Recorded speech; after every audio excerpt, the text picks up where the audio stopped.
Welcome to the Jyoti CNC Automation Business Review for FY26. We'll be looking at the business review, key beneficiaries, and future outlook for the company. Let's start with the big picture. We'll explore who is benefiting from India's manufacturing boom and how Jyoti CNC performed in the fiscal year 2026.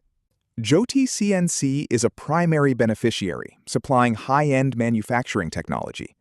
Other key sectors gaining include aerospace and defense, driven by localization pushes, and auto and semiconductors, which need automation to counter labor shortages.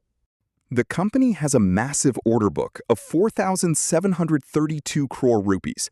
This record-breaking backlog includes 2,236 crore rupees in fresh orders for FY26 alone.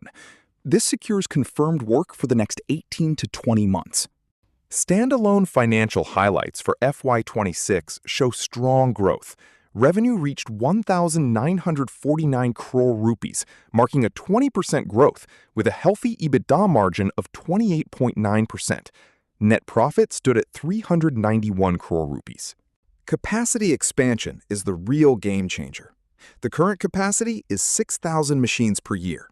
The target capacity, following the new facility opening in September 2026, will jump to 16,000 machines, aiming for 25% to 30% annual growth. Jyoti CNC is successfully riding national megatrends. This includes the Make in India and Defense Localization Initiative, and the increasing need for automation due to labor shortages. The company serves over 15,000 customers. However, there are challenges to watch out for.